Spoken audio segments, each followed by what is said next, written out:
ஹே! உங்கள நெறைய பேர் இந்த பாட்ட கேட்டிருப்பீங்கல்ல?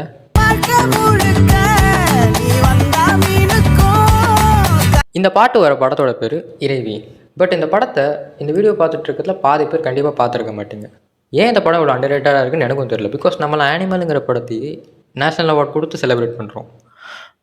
இந்த படத்தோட டைரக்டர் கார்த்திக் சுப்புராஜ் அண்ட் இதோட மியூசிக் டைரக்டர் சந்தோஷ் நாராயணன். சந்தோஷ் நாராயணனோட மோஸ்ட் அண்டர் ரேட்டட் ஆல்பம் இந்த படத்துல தான் இருக்கு. படுத்த மனசு எழுப்ப பாக்குது.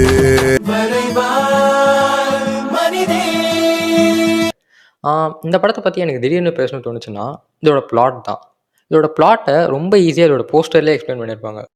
சில விமென்களின் கதைன்னு, அதாவது இந்த டபிள்யூ ஓவர் ஸ்மாலாக எழுதிட்டு மென்னை கேபிட்டலில் எழுதியிருப்பாங்க. அவ்வளோதான் இந்த படத்தோட கதையை. டைரக்டர் ராம் இந்த படத்தோட கதையை இன்னும் ரொம்ப ஈஸியாகவே சொல்லியிருப்பாங்க. இந்த படத்தில் வரக்கூடிய ஆண்கள் ஒரு சராசரி ஆண்கள், பெண்களுக்கு விளைவிக்கக்கூடிய எந்த தீங்களையும் விளைவிக்காத ஆண்கள். இன்னும் சொல்லப்போனால் ரொம்ப நல்ல ஆண்கள்னு கூட சொல்லலாம். அண்ட் பெண்கள் மேலே பெருசாக ரெகுலராக ஒரு சராசரி ஆண்கள் எந்த மாதிரியான கண்டிஷன்ஸை போடுவாங்களோ அந்த மாதிரி கண்டிஷன்ஸ் எல்லாம் போடாத ஆண்கள். அப்படிப்பட்ட ஆண்களே அவர்கள் ஆண்களாக இருப்பதனாலே அந்த பெண்களை எப்படிப்பட்ட சித்திரவதைக்கு உட்படுத்துகிறார்கள்ங்கிறத சொல்லக்கூடிய ஒரு படம். 3 ஆண்கள், அவங்க மெசோஜெனிக்கான பர்சன்ஸ் இல்லை, பட் ஜஸ்ட் பிகாஸ் அவங்க ஆண்களாக இருக்கிறதுனால அவங்கள நம்பி இருக்கிற பெண்களோட வாழ்க்கை எப்படி பாதிக்கப்படுதுங்கிறது தான் இறைவியோட கதை. இந்த படத்தை பார்த்து முடிக்கும் போது எனக்குள்ளேயுமே ஒரு சின்ன கில்ட் கிரியேட் ஆச்சு.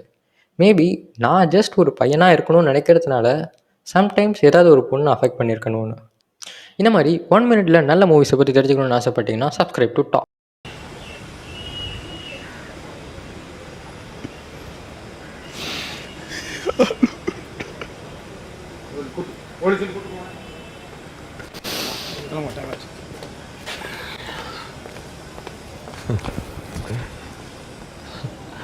I'm coming.